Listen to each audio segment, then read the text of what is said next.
So life itself is change in the life cycle of plants, animals, ideas, and different like programs or technology. We have iterations and improvements. Humans evolve like every other species and adapt to survive, but we also make our own free choices individually, whether consciously or subconsciously, about who we are as an individual person and whether we actually want to change or stay exactly where we are. We don't only evolve naturally, but we have that free will and freedom to change as well. So that free will and the ability to either stay the same or stay exactly where you are, that's what makes us human to me. Being human to me means acceptance, dealing with failure, opening your perspective to life events as things happen, and finding happiness whenever or wherever possible, as well as just understanding that mistakes happen or, things may not always go the way we plan, or there may be disappointments, but there's always a way to kind of get yourself through it and try to look at the glass half full versus half empty. Welcome to the On Being Human podcast, where we believe transforming ourselves can positively transform society. Your host, Brandy Fleck, has the honor of exploring the human condition with real people who bravely share their personal stories of adversity, healing, joy, and more.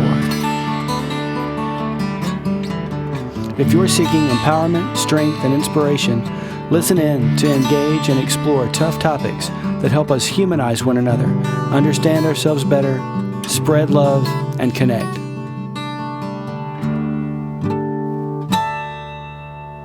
Welcome back this week to the On Being Human podcast. I'm your host, Brandy Fleck. Josh and Tiffanny Thomason of Portsmouth, Virginia are returning guests from episodes 7 and 8 of season 1.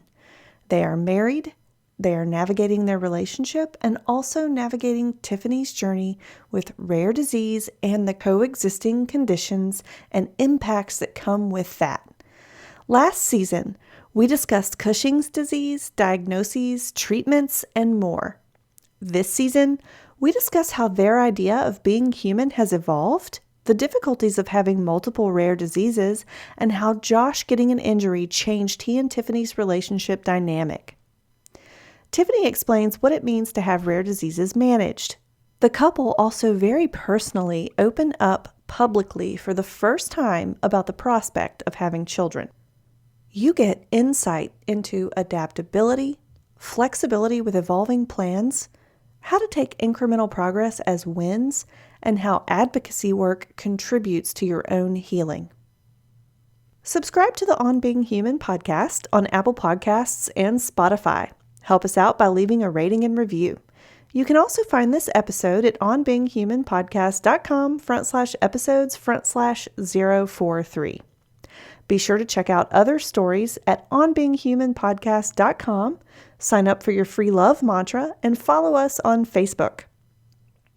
The On Being Human podcast supports neuroendocrine tumor research, also known as NET or NET research, and you can too. On Wednesday, April 29th at 7 p.m. Eastern, 6 p.m. Central Daylight Time, Tiffanny and Josh Thomason will be hosting Music to Ignite Net Research, a virtual concert featuring Jocelyn Oldham, a musician from Richmond, Virginia.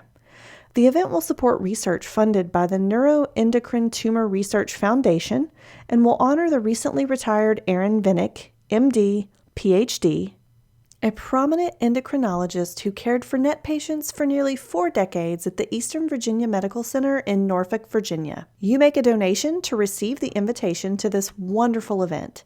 All event proceeds will be matched by the Spark Hope campaign, doubling the impact in NET research. To learn about sponsorship opportunities, song requests, and raffle items for the event, visit the fundraiser page at www.firstgiving.com/fundraiser/4292020/music to ignite net research. You can find these links in episode 43 show notes as well. That's at onbeinghumanpodcast.com/episodes/043. Now, let's hear from Josh and Tiffanny. Welcome to the show, Josh and Tiffanny Thomason. I am so excited to have you back on the show as you were early guests on season 1. How are you guys doing today? Doing well. Can't complain. We're settling into cold weather here in Virginia. Okay. How are you, Josh?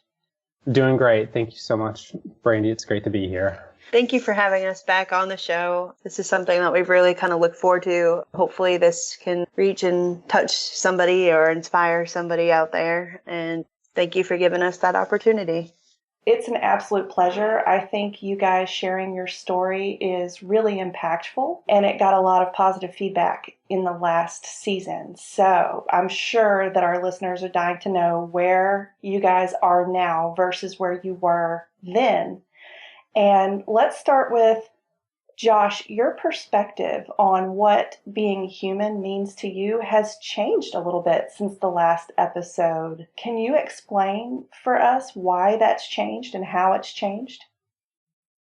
Well, I think at the point where we recorded the last episode, there was a lot going on in my life that I kind of was dealing with a ton of anxiety that had kind of built up and kind of spiraled to unhealthy levels. I had a ton of expectations on myself, and then I also was seeking validation from outside, like people outside, like my family, my friends, that I was pretty much at a low point and focused a lot on like the negative things. So I think my answer to that was having to do a lot about failure.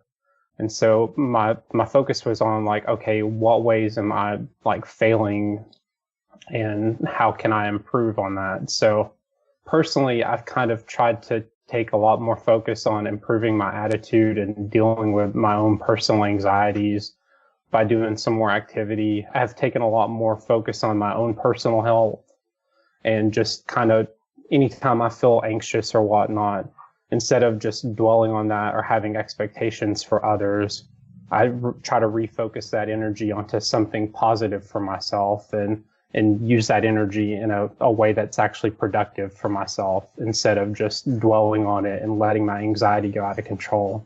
I've also tried to let go a little bit more and roll with the punches instead of wanting to always be in control of a situation and like accepting things that don't go the way I've intended.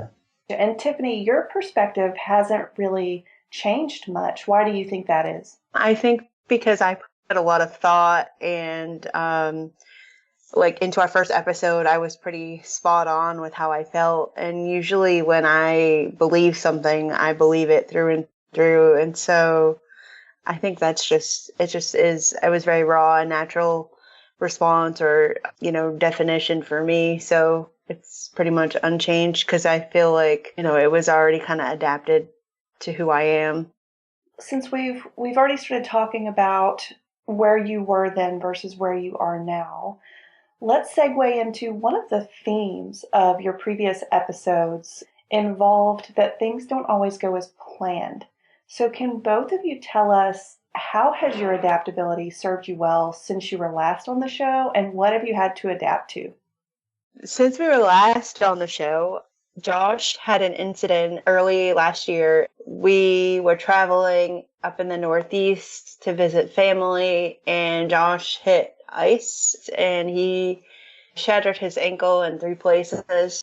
Interestingly enough, a lot of our previous episode, we talked about Josh being the caregiver and what that was like and me being the one needing the assistance. But it's quickly transitioned from me being the one receiving care to me being the one giving care. For the first month, essentially, it was helping him. It's like me with a cane and him with a walker. And I'm like, we're going to kill each other. You're going to trip me. If anybody were to see us, they'd be like, oh no. It's kind of comical, funny in that sense. But it was an emotional shift because he's not as used to as being sedentary and being waited on and that kind of thing. So Josh, if you want to talk a little bit about that. Sure.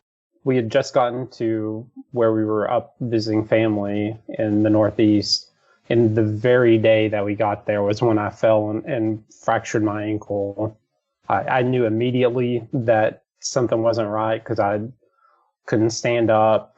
Like, it was a real struggle to get in. Like, normally I'm one that avoids doctors at all costs. Like, I'll tough it out, and I'm like, something is very wrong. Had surgery pretty much instantly. Had to rely on Tiffany especially, but having to rely also on like some of her family that I didn't know near as well, that I've since gotten to know a lot better since I lived in their house for like an extra 2 or 3 weeks. But I mean, that was very challenging because I got to understand a little more of Tiffany's situation, how at times you feel helpless being the one who is receiving care. Like, you want to be able to get up and do things on your own, and this should be easy just to go to the bathroom, but walking down the hall only on one foot after you're part of what inspired me to get more active too is doing that, because you never realize how much energy you expend whenever you've got half of the support to carry yourself down like a hallway to go to the bathroom. It just was insane that I'm like, wow, okay, this is way harder than I ever expected. And so I can understand the frustration that she must feel whenever things that I take for granted every single day that now I can't do. Mm-hmm. It was very eye-opening to me just how much of a change that was. And I mean, Tiffany did such a great job because I was completely down for about a month out of 3 months. And then around month 2 or 3, I started being able to move around a little more. I got a boot on, but sometime in that point of time where I was doing that and going to physical therapy, we had started getting our home ready for sale. Like, as I was beginning my, like, into PT and everything, you were doing the preliminary steps to, like, you kind of taking the ball and running with everything that we needed to prepare ourselves to begin another transition. I think when Josh broke his ankle and was down, it was kind of like last episode we talked about how we had kind of we used to have these moments where it was like, hey, where are we with our lives? And we sit and talk and kind of figure things out. And this was one of those points where it was like, your anxiety is through the roof. This and this is happening. Granted, you have a broken ankle, but what else is happening? Like, just a full like relationship, life evaluation. And we realized that, through conversation and trying to figure things out, that truly we really just were not happy where we were. We were living outside of Atlanta, which if anybody was following from the previous episode, we had moved from Nashville to Atlanta, or outside of Atlanta, back in 2014 when my care was interrupted from Vanderbilt. And we figured that the best place, second to that, to go would be to go to Emory without making a huge move like across the country or whatever. That was the next best thing. So our move was, we wanted to do it or whatever, but there were other things that drove that move. And it wasn't like we did it because we had to. And so it was like, we just kind of made the best of it. And I feel like personally, emotionally, and everything, we never really thrived there. So coming to this realization after we've lived there for almost 5 years and realizing like, hey, is this really a bigger picture? Like, is it just that we're really not happy here? We've never really been content here. Is this part of it? So we had done some research and found out, like, hey, now is a good time to sell. Like, the market's really hot. We stand a chance to profit some money. And so we said, hey, like, being that that's the case, is now the time that we should really be thinking about making a transition for a number of reasons. The reality of the situation was like, I didn't have a lot of friends at that time. I mean, I still talk to people from work and whatnot now, but I don't feel lonely now like I used to feel. I think part of that is pushing myself to doing more healthy activity and taking the dogs out to the park that's nearby. Like, we have a park here that's close to us that we get to go out and take walks in.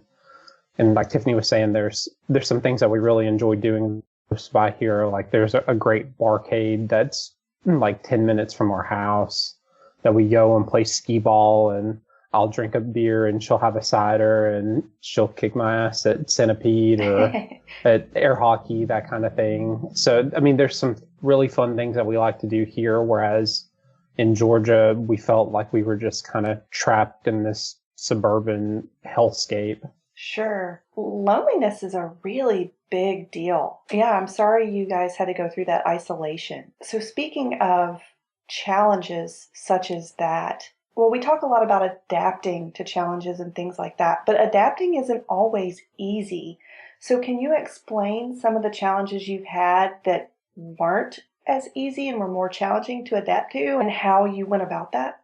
There are a lot of things that are still continuous struggles. I don't even know that I can say that we've adapted to them.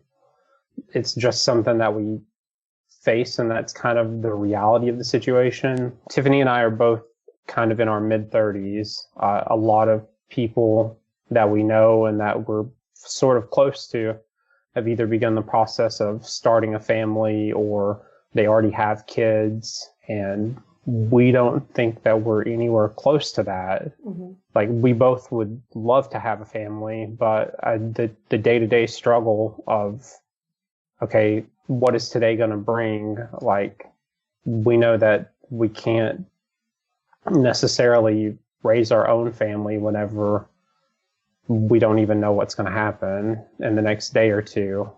Like, one of the things that was very challenging, and Tiffany can elaborate on this more, was a couple months ago, we went to a reproductive endocrinologist, and we found out that Tiffany would not be able to carry a child and give natural birth at that point.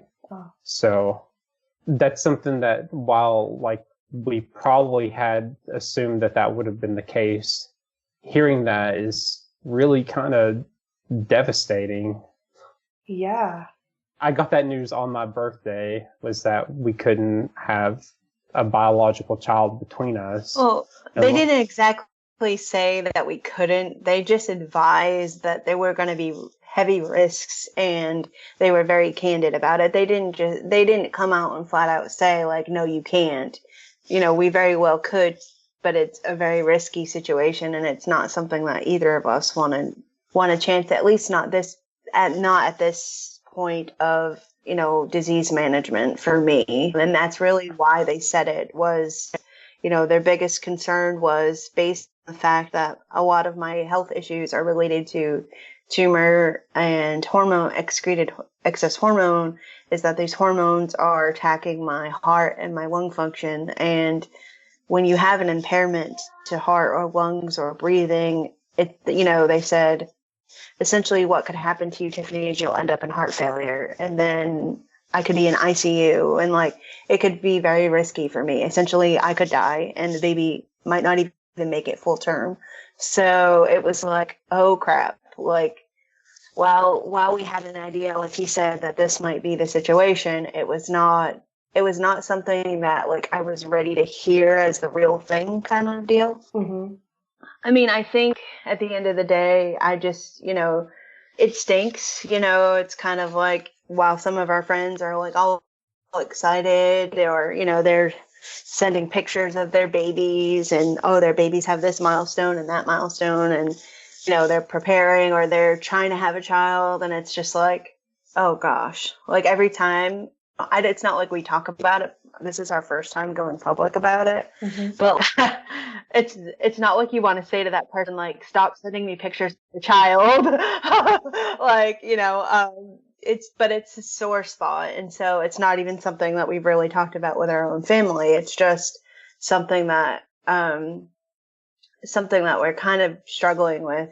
It's hard because you don't want to tell somebody, like, don't send me pictures of your cute kid. But like, every time that we're exposed to that, or somebody's like, oh, I'm expecting, it's kind of like a gut punch, you know? Yeah. Yeah. I mean, that's just kind of what life is giving us right now.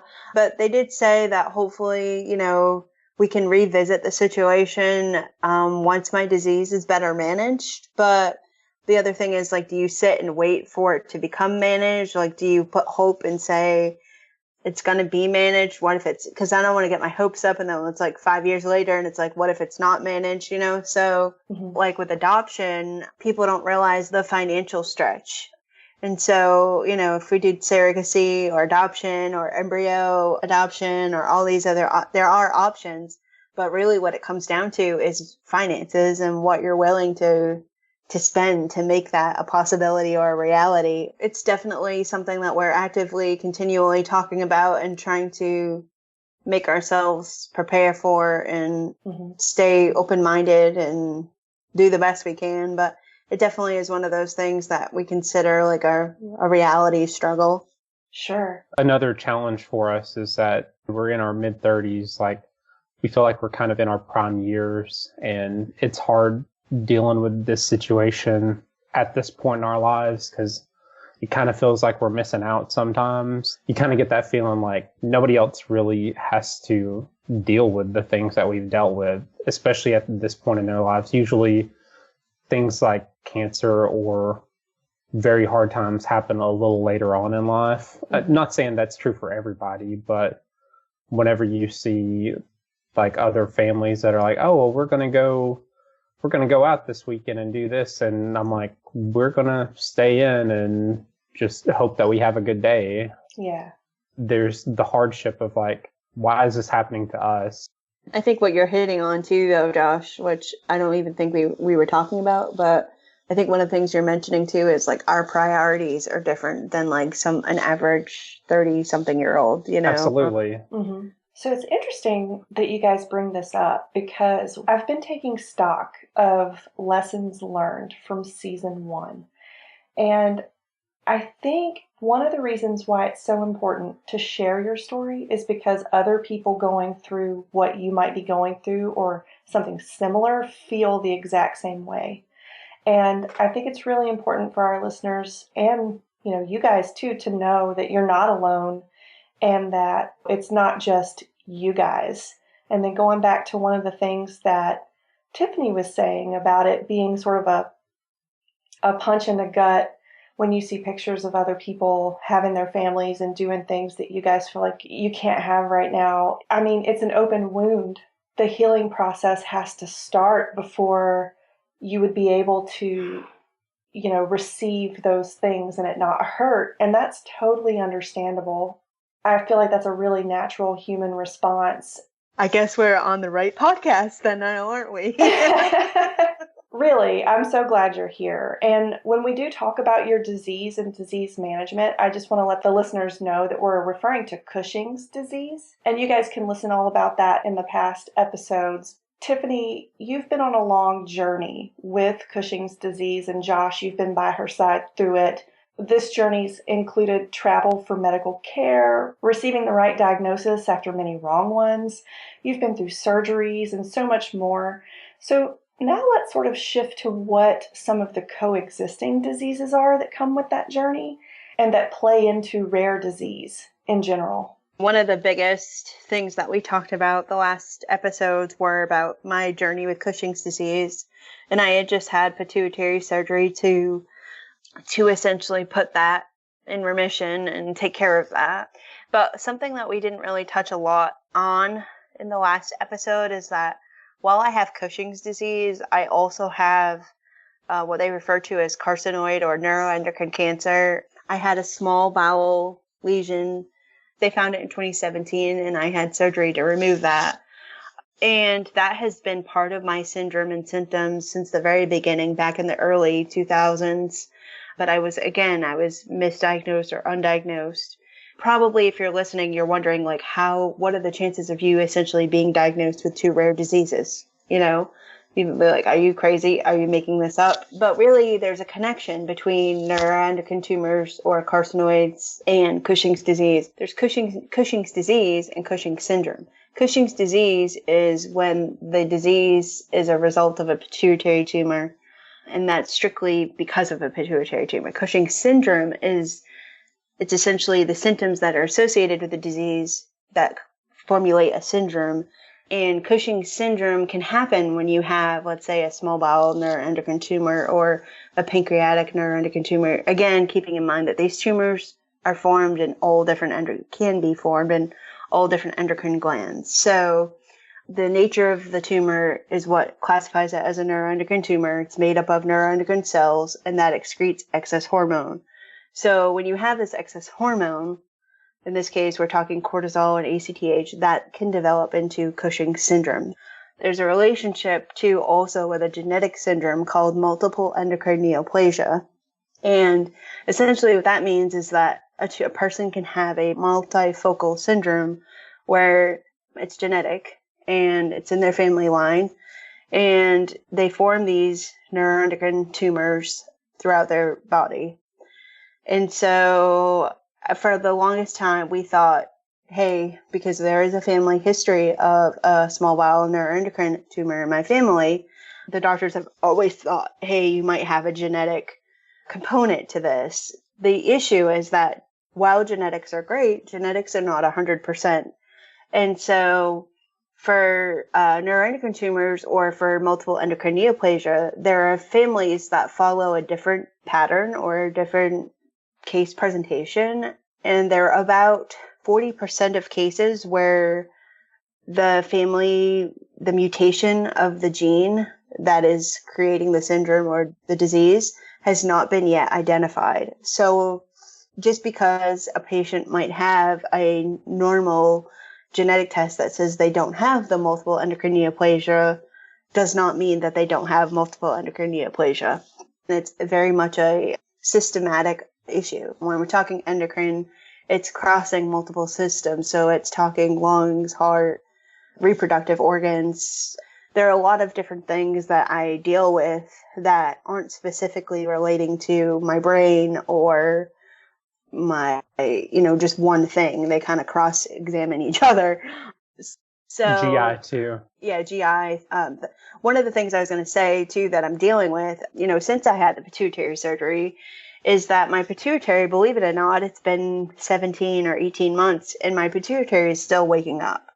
So, and they know that based on where my labs are at. One of the things that we have figured out is that I have what's called secondary hypothyroidism.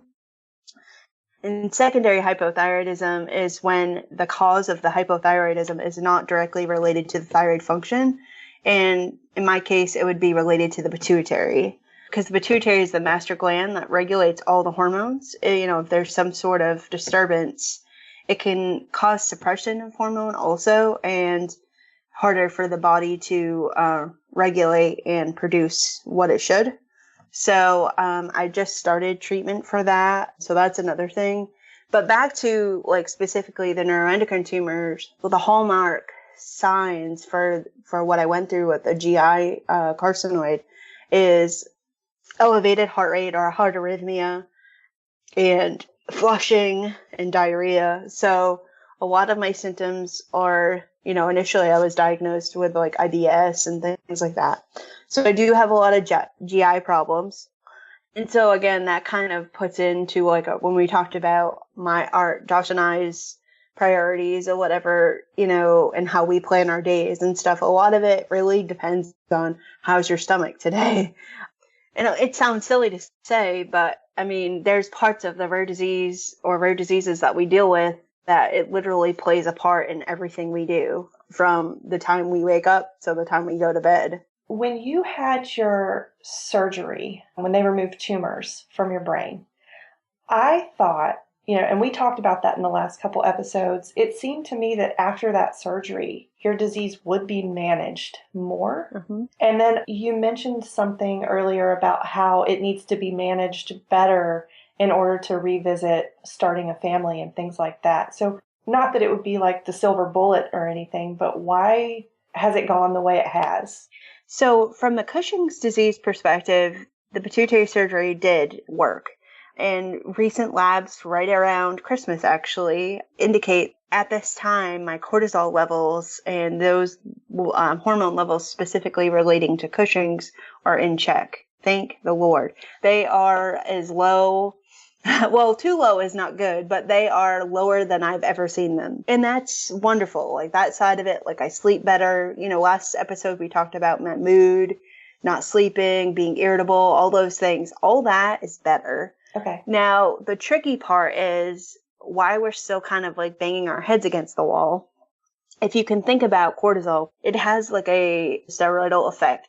It helps with like inflammation and things. So when you have high cortisol, you don't feel pain really, you don't feel jolt, like you're not like, oh, I'm stiff or whatever. It's like, cause the cortisol has you on like a high, you feel great, you feel unstoppable, And one of the hardest things is now my body is still adjusting to my cortisol being at normal or being lower after having such an excess for so long. Gotcha. I feel it in my joints, my bones, my like I hurt in places that I never knew I hurt before because I had cortisol protecting me. One of the things also when we talk about GI neuroendocrine tumors is that, my GI neuroendocrine tumors, the symptoms of the diarrhea and things potentially were a little bit more in check and not as bothersome because again, cortisol is like a anti-inflammatory effect. So think about if you've got a tumor or you've got GI symptoms and you're taking something or your body's overproducing something that has anti-inflammatory property, then I'm not going to be as symptomatic. But when you take that away, it's like all the flood, it's just like, oh my gosh, like, the disease is no longer in check because I think that what happened was the cortisol, the excess cortisol or the steroidal hormones were masking some of those GI neuroendocrine tumor symptoms. And I think, the heart rate stuff and like shortness of breath is the other thing. I've got some lung issues. Recently, they figured out that I have small airway disease, which can be from another number of things, but it could also be related to these neuroendocrine tumors where you have these little tiny tumorlets that are like the size of like the tip of your pencil that are within the lungs that look kind of like ground glass. Okay. There's really no cure for that or anything they can do for that other than be on the treatments that I'm currently on. But still, like, that's something I deal with. So, like, shortness of breath, high heart rate. And see, that can also be a sign from excess cortisol. So, for the longest time, it was easy to say, oh, well, it's probably because I have excess cortisol. Well, now that I don't have excess cortisol and I still have those problems, we know that cortisol was not the only culprit.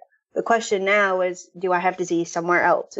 We already know it's in lymph nodes in the abdomen, but is it somewhere else? Is it in the lung? Is it in the reproductive area? Stuff like that. So for having a family, the biggest two things were being able to control my heart rate and being able to obviously not be out of breath going from one room to the other. Yeah, that was a great explanation.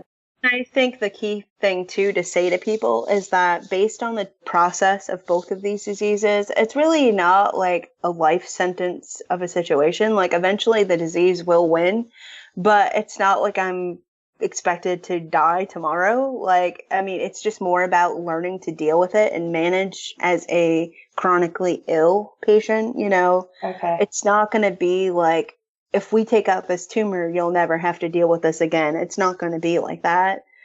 There are people, patients with this type of disease where reoccurrence is part of, that's what they deal with. A lot of the research surrounding that, like why patients develop these tumors, is still unknown. So what does recovery mean today? Through this whole process, we're talking a decade probably, recovery was always about Tiffany, and what Tiffany is going through and how are we going to do this for Tiffany and what can we do to help Tiffany? And recovery today, now that I have at least one disease in remission, as much as we're talking about some of our struggles, things are a little easier on us and we don't have half the same worries as we used to.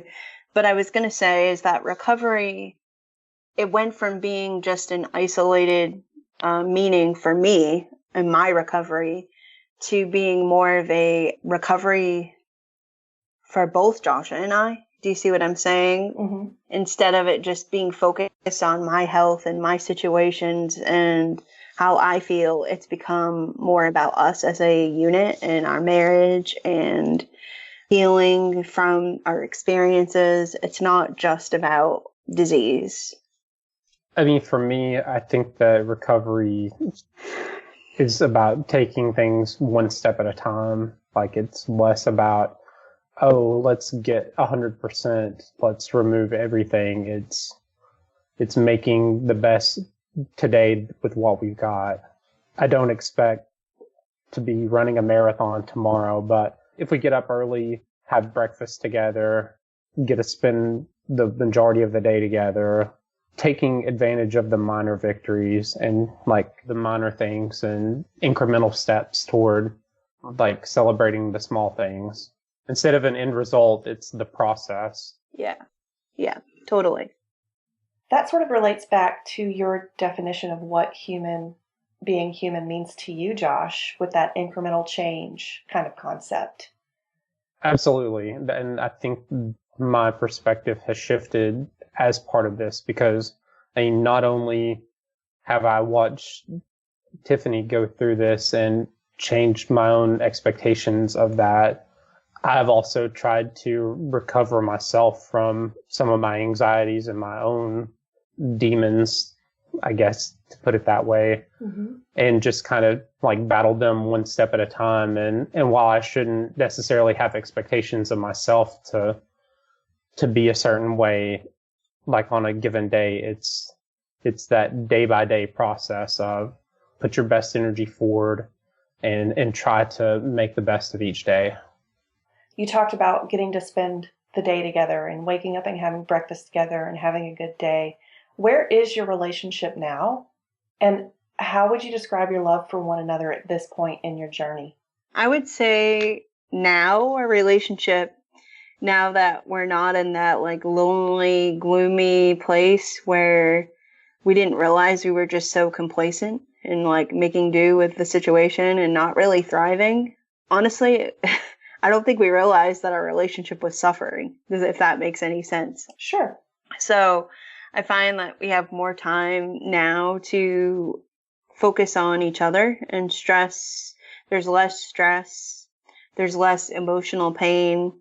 And fighting the system is one of the things, because, there was just a lot of stress for me, specifically around the disease. Still, like while I was diagnosed, it's still calling insurance. This claim's filed under Josh instead of Tiffany, and this is wrong, and that's wrong. And just constantly, when we were in Georgia, there was the folks here in Virginia and my specialist in Florida, they wanted treatment changes for me. They wanted my medicine to be at a different frequency. And when we were in Georgia, it wasn't the insurance company that was giving us a hard time. It was the providers. And so there was a period of time again where I was without medicine, and that really just shouldn't happen. It should never be the case. And it was. And that happened multiple times, So there was stress around just how to survive. I mean, I'm on the phone and like no word of a lie, I would literally some days spend 6 or 7 hours making phone calls and then leaving messages and calling back and following up and this and that. So now that is not something like that's not a battle that I have to pick or that I have to fight. For me, myself, I find that there's more time to take care of other things, my own emotional self-evaluations, being more available as a wife. I think that's put us in a better place. Yeah, I mean, part of what's been very good for us is, like Tiffany mentioned, is that moving to where we're at now, we are, instead of being multiple hours away from a provider and a care team that are really invested in Tiffany, we're 10 minutes from her surgeon and her endocrinologist, both of whom make sure that all channels of communication are very open and she can get in touch with them pretty easily and they respond very promptly. And they not only give her a response that is thorough and detailed and show that they paid attention, but I know from their interactions that they legitimately care. And that provides such peace of mind to me that that's one other thing that I know that I don't ever have to worry about, is that she is with the right people currently. Josh, I'd really love it if you could describe your love for one another at this point. What does that feel like? During the times where I was kind of down and whatnot, my loving situation was that I needed to be a provider. I needed to be the person who like took care of things, and I needed to do this. Like, it was more like the pressure that was built up on me to do this and this for Tiffany. Mm-hmm. And I think over time, and having her health and everything improve, I've been able to take a step back and realize that I'm not here to fix all of the problems, or I'm here to support. I'm here to just to hug and love, and I mean, I'm here to help and everything as well, but I don't have that world of pressure on me. Like, it's not that if I don't do something a certain way that it's a failure or I'm a failure, that we're going to love each other through it and we'll figure out some way to make it work no matter what we've dealt with. And that really, that taking that off of the plate really helps me to not only love her, but love myself more, and then in turn be able to like give more of myself and be more available to her. Awesome. Before, we talked quite a bit about being an advocate for your own health, which it sounds like you guys are both still doing, and Josh, you've started to do more of. But Tiffany, you have taken what you've learned about advocating for your own health a step further and advocating for others with rare diseases. And this is really exciting. So can you tell us more about that advocacy work? We're fairly new to this, and this was brought about right actually before Josh had his incident where he fell and broke his ankle. We had traveled to DC with the organization Rare Disease Legislative Advocates. And what they do is they bring people from the community together that represent different rare diseases and plan event. It's a whole week-long thing where it's rare disease on Capitol Hill. And we get to learn about different pieces of legislature and hear, from different congressional staff talk and see a congressional caucus briefing on rare diseases. And they have various events, but the biggest part is that they bring you into a lobby day where you get to meet with your state congressional staff and talk about pressing pieces of legislature that affect or impact rare disease. So we did that for the first time in February, and it was really amazing and eye-opening. And when you're living the life that you live back in your home and with your family, you think about your disease, okay? Mm-hmm. But when you're with like 500 plus other people that are also representing rare diseases, and you're getting to meet people that have different rare diseases, it's like, oh my gosh, I didn't realize, like, you think rare, so you're not thinking like there's this whole community, It was just awesome to get to meet people, network, hear other people's situations, and also recognize the commonalities that we all have, when it comes to equality of care and access and treatments and things like that. We have to be in a position where we can pick up and continue to lead and continue to help change how this disease is diagnosed and how its patients are treated. And so Josh and I did one of those like Facebook birthdays fundraisers where people can donate, just people that we knew, and granted, I understand that, let's just say $50 is not going to make this happen, but I just figured we have to start somewhere. While we did this, it's been great. We actually, I think our total amount ended up being somewhere around $1,300. What we're trying to do is get it so that even residents or doctors still in training are learning a little bit about this disease specifically. And not because, they'll all still end up here in Eastern Virginia, but you never know where those new providers will end up. And if we can expose them more to it and talk more about it, it will hopefully help change across the board how this disease is diagnosed, how it's managed, maybe even spark more interest in for other providers to start research and work in a lab. So really, while it's not some we don't have the answers and we didn't raise, $70,000. We just really believe in trying to get our hands wet in it and see what we can do to help here locally.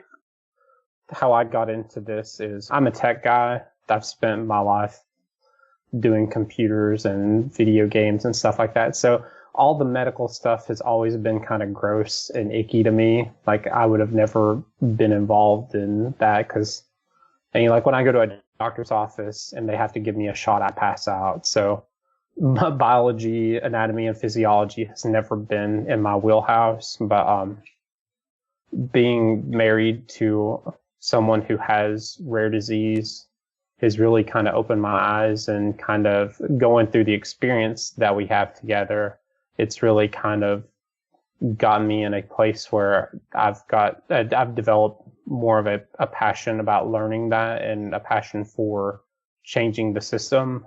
Some of the things that I've learned just through this is that around the world, like, there are 400 million people who have one of over 7,000 different kind of rare diseases, which is basically one in 10 people.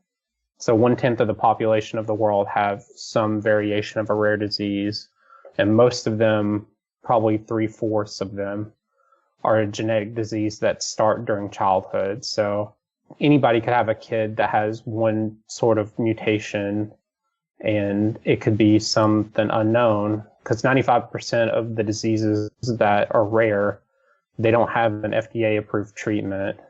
So hearing all these things, I've learned that there needs to be a lot more research into, especially the genetic aspect of it.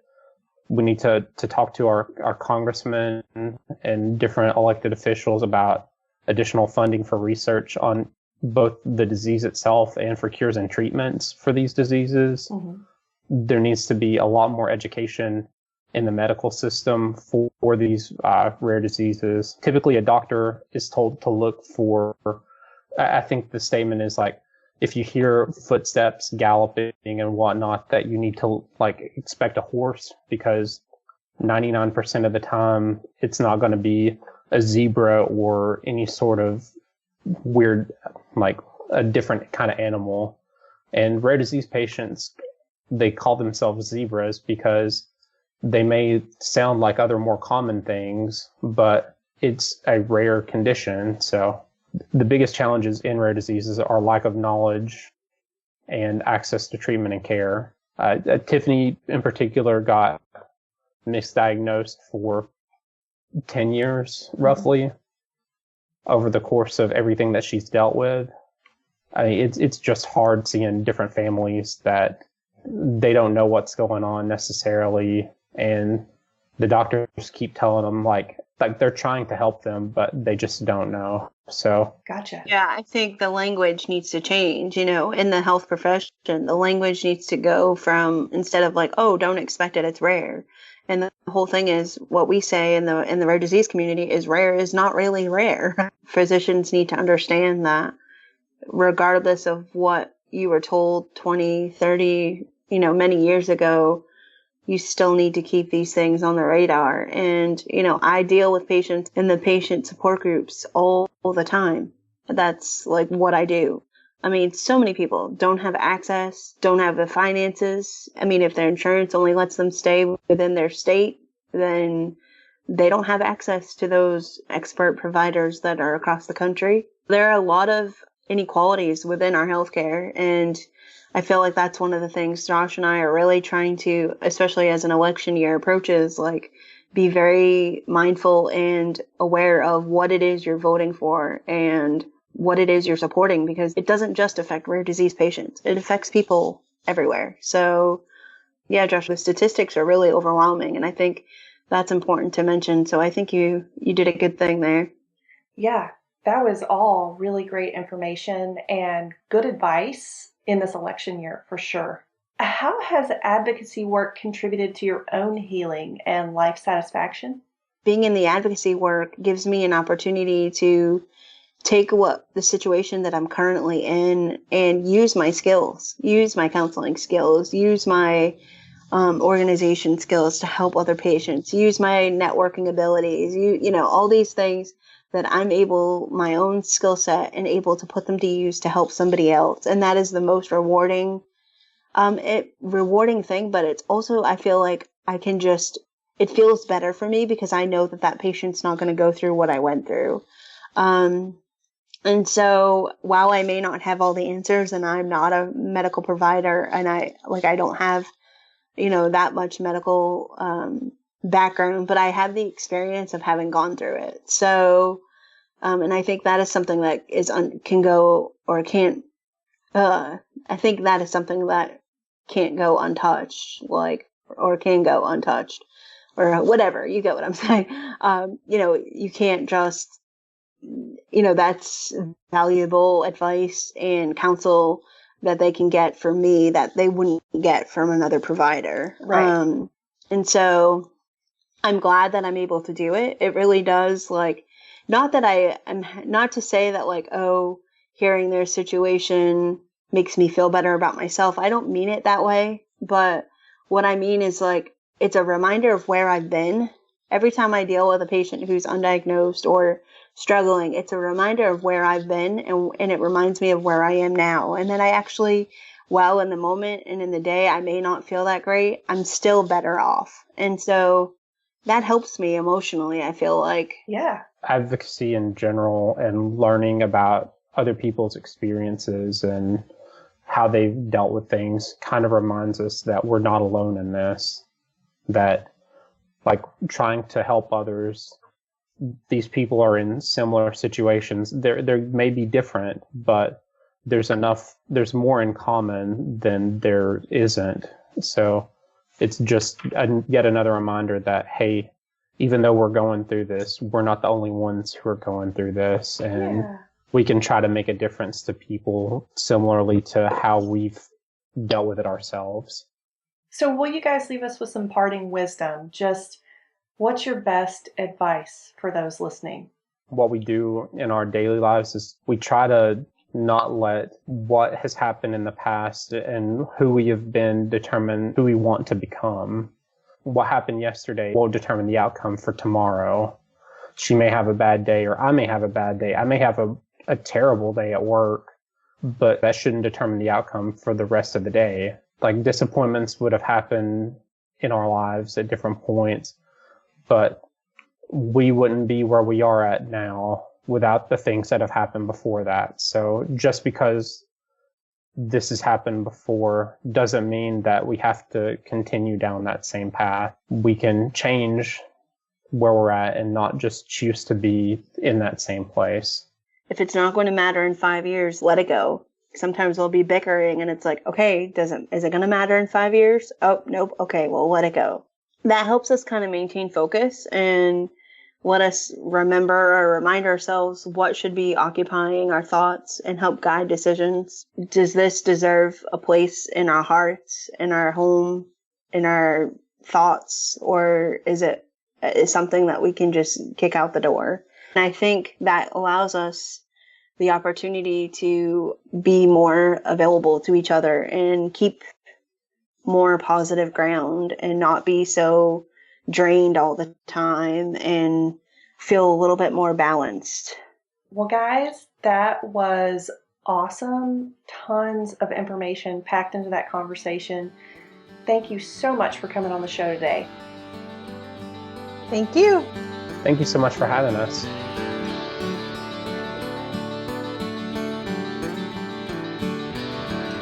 So there you have it. I hope you enjoyed this episode. Tune in weekly at onbeinghumanpodcast.com for more soul-exposing explorations of what it means to be human. Until next week, love to you all.